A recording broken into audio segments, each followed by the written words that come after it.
Good morning, ninth class. Previous lecture we have completed the zeros of the polynomial. कि भाई zeros of the polynomial क्या होता है, कैसे सॉल्व करोगे, है ना, किस प्रकार के क्वेश्चन पूछे जाएंगे zeros of the polynomial से, वो हमने आपको अच्छे से बता रखा। आज जो सबसे इम्पोर्टेंट पॉइंट है वो है रिमाइंडर थ्योरम। ठीक है ना। एक चीज़ तो आप लोगों को मैं बता देना चाहता हूँ कि जो भी चीज़ें पॉलिनॉमियल्स में क्लास 8 स्टैंडर्ड में पढ़े हैं उसको आप लोग मेंटेन करके रखिए। ठीक है ना, क्योंकि बिना उसके मेंटेन किए हुए, ठीक है ना, आपको नाइन्थ क्लास के क्वेश्चंस करने में बड़ी दिक्कत होने वाली है। जीरोज का मतलब समझ में आ गया, एक्स की वो वैल्यू जो पॉलिनॉमियल को जीरो कर दे, मतलब एक्स की वह वैल्यू हम पॉलिनॉमियल में रखेंगे जिससे हमारा पूरा का पूरा क्या हो जाए, जीरो हो जाए। वहाँ से दो टाइप के क्वेश्चन पूछे जाते हैं, आपको पता है कि किस तरह से पॉलिनॉमियल के जीरोज को हम निकालेंगे। दूसरा, check whether it is zeros of the polynomial और नॉट। और दो तरह के क्वेश्चन हम कर चुके थे। ठीक है ना। आज हमको रिमाइंडर थ्योरम पढ़ना है, तो पहले स्टेटमेंट लिख लो। लिखिए, let px be a polynomial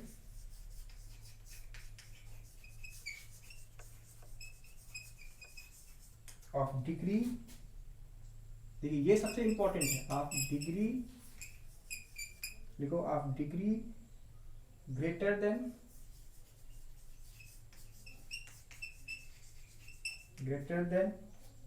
or equal to 1।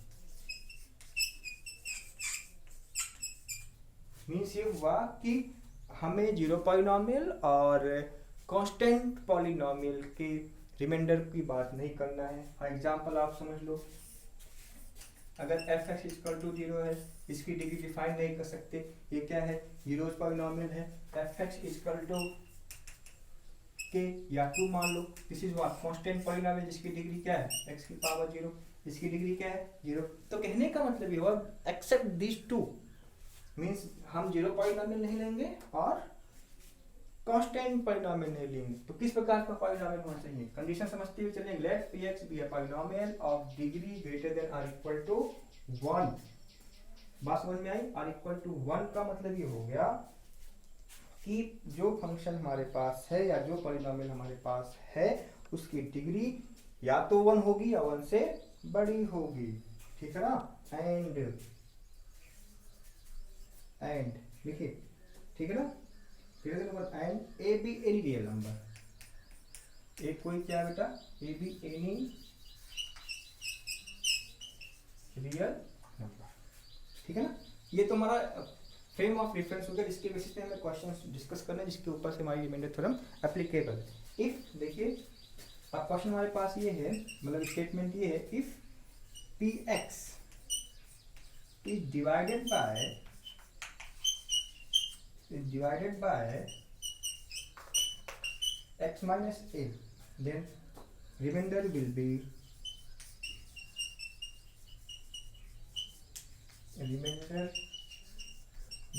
X minus 1 को जीरो रखेंगे, एक्स इक्वल टू 1, क्या होगा, ठीक है ना। यहीं से नोट में ले लो, नोट में रिमाइंडर क्या होगा, मतलब किससे डिवाइड कर रहे हैं उसको वहां से वैल्यू निकाल लेंगे एक्स की और वहां पॉलिनॉमियल में पुट अप कर देंगे, that value will be equal to reminder.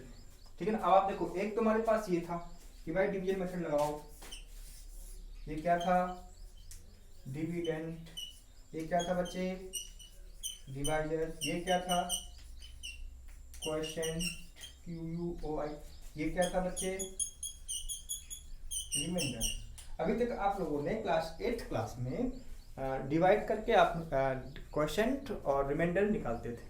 अब आपको क्या करना है, सीधे सीधे रिमाइंडर थ्योरम यूज करना है कि भाई अगर कोई पॉलिनॉमियल है जिसकी डिग्री 1 और 1 से ग्रेटर देन है को x माइनस ए से डिवाइड करेंगे तो रिमाइंडर क्या होगा, पी ए होगा। नोट में लिख लो, अगर पी एक्स को, ठीक है ना, x प्लस ए से डिवाइड कर रहे हैं तो क्या होगा यहाँ पे, तो रिमाइंडर क्या होगा बच्चा, point number 1, p x is divided bye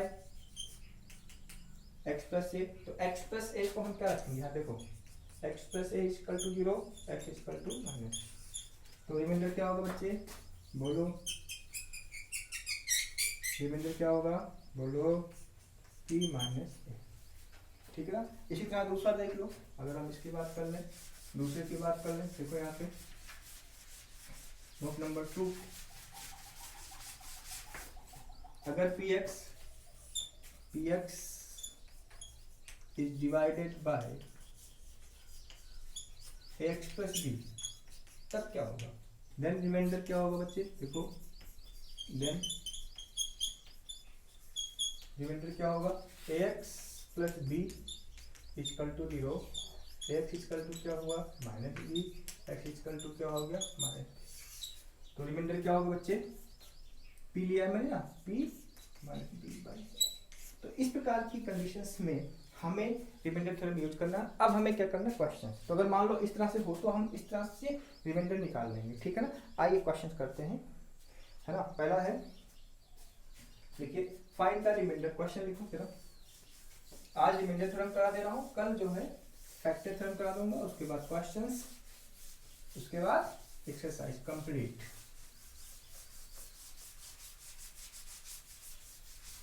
समझ बात आ रही होगी आप लोगों को। आइए क्वेश्चन लिखिए, फाइंड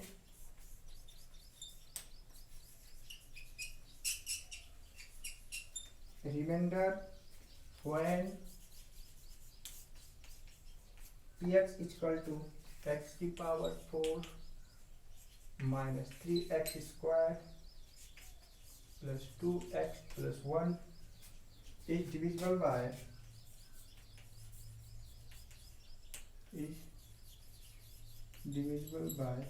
x माइनस 1। तो आपके पास एक तरीका तो ये है, ठीक है ना। ये हम अप्लाई नहीं करेंगे क्योंकि अब हम लोग किस क्लास में आ गए? 9th क्लास में आ गए, तो हम इसको अब अप्लाई नहीं करेंगे। अब क्या करेंगे भाई? सीधा से देखो सॉल्यूशन में कैसे सॉल्व करना है। पी एक्स क्या है हमारे पास? एक्स की power 4 minus 3x square plus 2x plus 1 divide किया जा रहा है किससे? किससे डिवाइड करा? x minus 1 equal to 0, x equal to क्या आया? 1 आया। सो रिमाइंडर क्या होगा भाई? रिमाइंडर क्या होगा? P1। मतलब क्या होगा? रिमाइंडर ये हुआ P1। तो x के स्थान पे क्या रखा? 1। तो 1 की power 4 minus 3 1 square plus 2 into 1 plus 1 क्या देगा? 1 माइनस 3 प्लस 2 प्लस 1। तो क्या हो गया भाई? ये 2 1 3 1 4। रिमाइंडर क्या आया? अब आपको अगर चेक करना कि ये सही है गलत, तो आप इस मेथड से सॉल्व कर लो और निकाल लो कि देखो रिमाइंडर 1 आ रहा है कि नहीं आ रहा है, ठीक है ना। तो इस प्रकार से हम रिमाइंडर सॉल्व करेंगे, ठीक है ना। दूसरा आके देख लेते हैं, दूसरा क्वेश्चन दिखा देता हूँ आपको, ठीक है। इसी तरह से क्वेश्चन सॉल्व करोगे। दूसरा देखो, find the remainder. Next question है, find remainder when px equal to x cube minus ax square plus 6x minus a divided by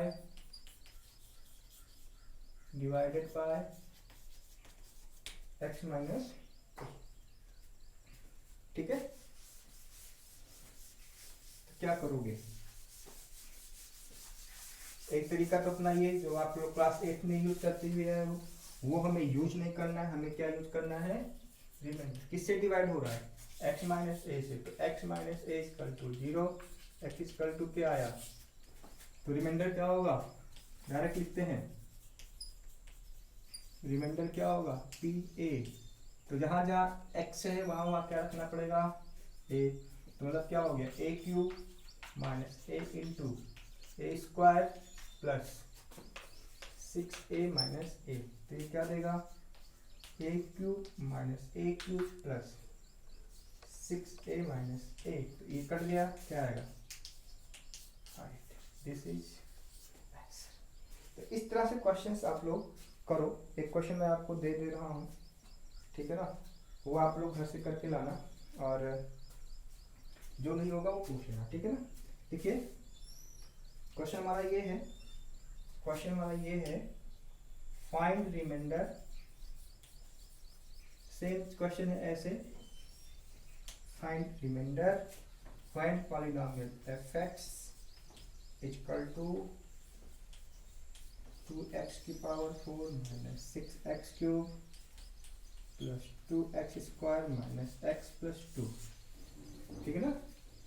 2x की पावर 4 माइनस 6x क्यूब, ठीक है, plus 2x square minus x plus 4 is divided bye